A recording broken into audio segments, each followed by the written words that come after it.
Hair loss एक ऐसी problem है जो ऑलमोस्ट हर एज ग्रुप को टच करती है। किसी के लिए ये सिर्फ कॉस्मेटिक कंसर्न होता है, लेकिन बहुत लोगों के लिए ये आइडेंटिटी और कॉन्फिडेंस का क्वेश्चन बन जाता है। और जब हेयर फॉल स्टार्ट होता है तब लोग सबसे ज्यादा क्या करते हैं? Experiments, Google search, Instagram reels, random remedies, home hacks, influencers के शॉर्टकट्स। प्रॉब्लम ये है कि हेयर लॉस का बिगेस्ट डैमेज हेयर फॉल से नहीं होता, डैमेज होता है गलत डिसीजन से, गलत ट्रीटमेंट से। नमस्ते, मैं हूं doctor Gaurav Garg, hair transplant surgeon and dermatologist. आज मैं आपको बताऊंगा वो 5 चीजें जो आपको कभी नहीं करनी चाहिए अगर आप हेयर लॉस फेस कर रहे हैं। ये टिप्स ट्रायल और एरर वाले नहीं हैं, ये क्लिनिकल रिसर्च ऑब्जर्वेशन पर बेस्ड है, जहां एक्सपर्ट्स ने देखा कि कुछ मिस्टेक्स हेयर रीग्रोथ को परमानेंटली डिफिकल्ट बना देती है। हेयर लॉस रिवर्स करना पॉसिबल है, लेकिन रॉन्ग स्टेप्स लेने के बाद रिकवरी का विंडो नैरो हो जाती है और हेयर रिवर्स करना बहुत मुश्किल हो जाता है। पहली मिस्टेक,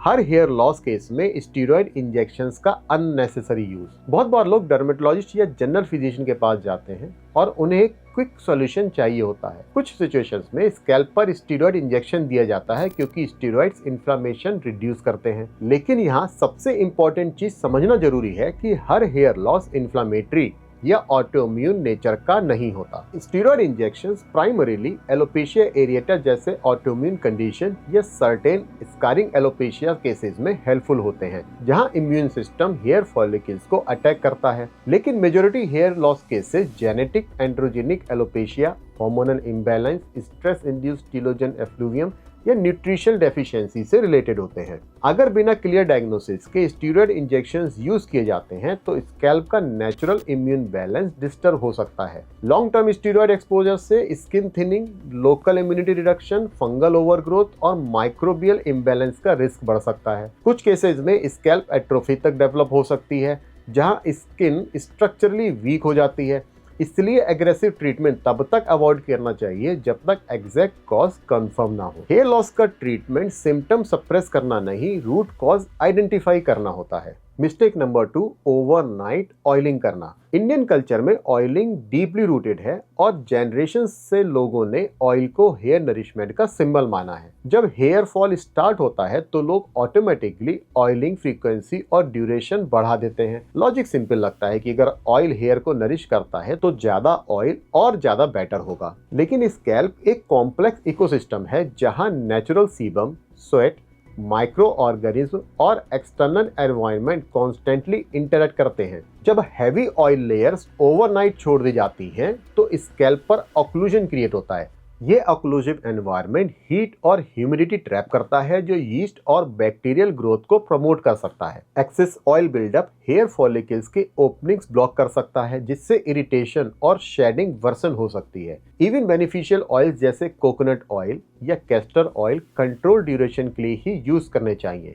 एक्सपर्ट्स जनरली सजेस्ट करते हैं कि ऑयल को स्कैल्प पर लिमिटेड टाइम के लिए लगाया जाए, अप्रोक्सीमेटली 30 से 45 मिनट, और फिर जेंटल शैम्पू से वॉश किया जाए। ओवरनाइट ऑयलिंग एक ट्रेडिशन हो सकता है, लेकिन scientific hair loss management strategy नहीं है।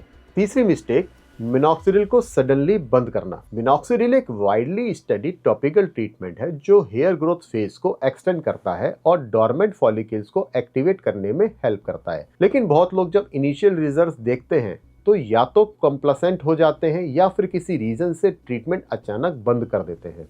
हेयर बायोलॉजी का एक इम्पॉर्टेंट रूल है कि जो ट्रीटमेंट हेयर ग्रोथ साइकिल को आर्टिफिशियली सपोर्ट करते हैं, उन्हें सडनली बंद करने से शेडिंग अगेन रीअपियर हो जाएगी। अगर आप मिनॉक्सिडिल को 3 महीने या उससे ज्यादा यूज कर चुके हैं तो सडन डिसकंटिन्यूएशन टीलोजन शेडिंग को ट्रिगर कर सकता है, जिससे temporary hair fall dramatically increase होता है। ये ट्रीटमेंट फेलियर नहीं होता, बल्कि बायोलॉजिकल रिबाउंड रेस्पॉन्स होता है। अगर किसी रीजन से मिनॉक्सिडिल डिसकंटिन्यू करना है तो डॉक्टर के गाइडेंस में ग्रेजुअल टेपरिंग या अल्टरनेटिव थेरेपीज डिस्कस करनी चाहिए। हेयर लॉस का मैनेजमेंट कंसिस्टेंसी डिमांड करता है। Sudden start stop patterns scalp को कंफ्यूज करते हैं और प्रोग्रेस रिवर्स हो सकती है।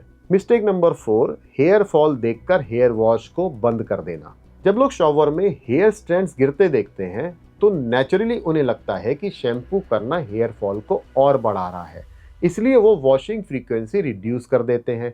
या कंप्लीटली अवॉइड कर देते हैं। लेकिन साइंटिफिकली रियलिटी बिल्कुल अपोजिट है। हेयर ग्रोथ साइकिल में एनाजन, कैटाजन और टीलोजन फेजेस होते हैं। टीलोजन फेज में हेयर फॉलिकल से डिटैच हो चुका होता है और इवेंचुअली शेड होने वाला होता है। शैम्पू करने से सिर्फ ऑलरेडी डिटैच हेयर रिलीज होता है, मतलब वॉशिंग हेयर फॉल का कॉज नहीं है, बल्कि शेड्यूल्ड शेडिंग को विजिबल बनाता है।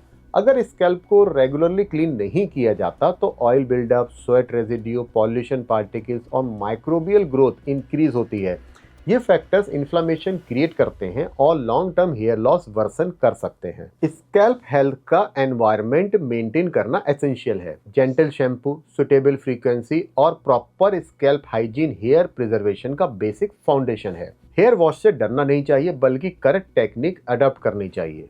5वीं mistake, high powered laser devices को ब्लाइंडली यूज करना। ये मिस्टेक मार्केटिंग ड्रिवन है और बहुत लोग अननोइंगली करते हैं। लेजर थेरेपी, जिसे लो लेवल लेजर थेरेपी या ट्रिपल LT भी कहा जाता है, कुछ स्टडीज में बेनिफिशियल प्रूव हुई, क्योंकि कंट्रोल लाइट एक्सपोजर फॉलिकल्स को स्टिमुलेट कर सकता है और सेलुलर एक्टिविटी इंप्रूव कर सकता है। लेकिन मार्केट में कंपटीशन के चक्कर में कंपनीज हायर डायोड काउंट को सुपीरियर मार्केटिंग पॉइंट बना देती हैं। कंज्यूमर्स को लगता है कि जितना पावरफुल डिवाइस होगा उतना बेटर रिजल्ट मिलेगा। रियलिटी यह है कि एक्सेसिव एनर्जी एक्सपोजर स्कैल्प को ओवर स्टिमुलेट कर सकता है और इन्फ्लेमेशन ट्रिगर कर सकता है। Experts generally low intensity control devices को सेफर और इफेक्टिव मानते हैं। हाई पावर हमेशा बेटर नहीं होता। लेजर थेरेपी एक एडजंक्ट ट्रीटमेंट है, मिरेकल क्योर नहीं। इसलिए blindly expensive high power devices purchase करने से पहले साइंटिफिक एविडेंस और प्रोफेशनल गाइडेंस लेना जरूरी है। अब सवाल ये आता है कि अगर ये सब मिस्टेक अवॉइड करनी है तो फिर एग्जैक्टली करना क्या चाहिए ताकि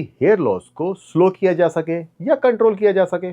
सबसे पहली चीज जो समझनी जरूरी है वो ये है कि हेयर लॉस का सॉल्यूशन एक सिंगल मिरेकल प्रोडक्ट नहीं होता। ये एक स्ट्रेटेजी होती है जो मल्टीपल पिलर्स पर काम करती है। पहला पिलर है करेक्ट डायग्नोसिस। हेयर लॉस एक डिसीज नहीं बल्कि एक सिम्टम है। जब तक अंडरलाइंग कॉज आइडेंटिफाई नहीं होता तब तक कोई भी ट्रीटमेंट गैसवर्क बन जाता है। इसलिए अगर हेयर फॉल परसिस्टेंट है, पैची हेयर लॉस हो रहा है, सडन शेडिंग इंक्रीज हो गई है या फैमिली हिस्ट्री स्ट्रांग है तो अर्ली कंसल्टेशन करना बहुत इंपॉर्टेंट है। ब्लड टेस्ट जैसे iron level, vitamin D, thyroid, B12 level और हार्मोनल इवैल्यूएशन कई केसेस में हेल्पफुल होते हैं, क्योंकि nutrition deficiency silently hair cycle को इम्पैक्ट कर सकती है। दूसरा है स्कैल्प हेल्थ। बहुत लोग सिर्फ हेयर स्ट्रैंड्स पर फोकस करते हैं, लेकिन हेयर फॉलिकल स्कैल्प के अंदर रहता है। अगर स्कैल्प इन्फ्लेम्ड है, ऑयली इम्बैलेंस है या डैंड्रफ क्रोनिक है तो हेयर ग्रोथ एनवायरनमेंट कंप्रोमाइज हो जाता है। जेंटल क्लींजिंग रूटीन मेंटेन करना, हार्श केमिकल ट्रीटमेंट्स अवॉइड करना और एक्सेसिव हीट स्टाइलिंग रिड्यूस करना बेसिक लेकिन पावरफुल स्टेप्स हैं। शैम्पू सिलेक्शन भी इंपॉर्टेंट है, लेकिन सबसे इंपॉर्टेंट कंसिस्टेंसी है। ओवर वॉशिंग और अंडर वॉशिंग दोनों स्कैल्प बैरियर डिस्टर्ब कर सकते हैं, इसलिए इंडिविजुअल स्कैल्प टाइप के अकॉर्डिंग फ्रीक्वेंसी डिसाइड करनी चाहिए। तीसरा पिलर है evidence based treatments. Genetic pattern hair loss में साइंटिफिकली सपोर्टेड थेरेपीज जैसे minoxidil, certain oral medications under medical supervision, plated rich plasma therapy या हेयर ट्रांसप्लांट ऑप्शंस अवेलेबल होते हैं। लेकिन हर पर्सन का स्टेज और रिक्वायरमेंट डिफरेंट होती है। अर्ली स्टेज इंटरवेंशन फॉलिकल्स को प्रिजर्व कर सकता है, जबकि लेट स्टेज में फोकस डेंसिटी रेस्टोरेशन पर शिफ्ट हो जाता है। इसलिए early awareness long term outcome को ड्रामेटिकली इंप्रूव कर सकती है। फोर्थ पिलर है लाइफस्टाइल और nutrition. Hair follicles highly metabolic structures हैं, मतलब उन्हें कांस्टेंट न्यूट्रिशन और ऑक्सीजन सप्लाई चाहिए होती है। प्रोटीन इंटेक एडिक्वेट होना चाहिए, क्योंकि हेयर केराटिन प्रोटीन से बना होता है। Crash dieting, extreme calorie restrictions और frequent weight loss programmes hair shedding trigger कर सकते हैं। आयरन डेफिशिएंसी पर्टिकुलरली वीमेन में कॉमन कॉज है हेयर लॉस का। Omega fatty acid, zinc, biotin और antioxidant rich foods indirectly scalp health को support करते हैं, लेकिन सप्लीमेंट्स ब्लाइंडली लेना सॉल्यूशन नहीं होता। बैलेंस डाइट और लॉन्ग टर्म सस्टेनेबल हैबिट्स ज्यादा इफेक्टिव होती है। पांचवा पिलर है stress management. Chronic stress cortisol levels को इंक्रीज करता है, जो हेयर ग्रोथ साइकिल को प्रीमैच्योरली रेस्टिंग फेज में पुश कर सकता है। इसलिए स्लीप क्वालिटी इंप्रूव करना, फिजिकल एक्टिविटी मेंटेन करना और मेंटल हेल्थ पर फोकस करना हेयर लॉस ट्रीटमेंट का इनडायरेक्ट लेकिन एसेंशियल पार्ट है। मेडिटेशन, ब्रीदिंग एक्सरसाइजेज या सिंपली डेली रूटीन स्ट्रक्चर भी स्ट्रेस रेस्पॉन्स को रेगुलेट कर सकते हैं। एक और इम्पोर्टेंट फैक्टर है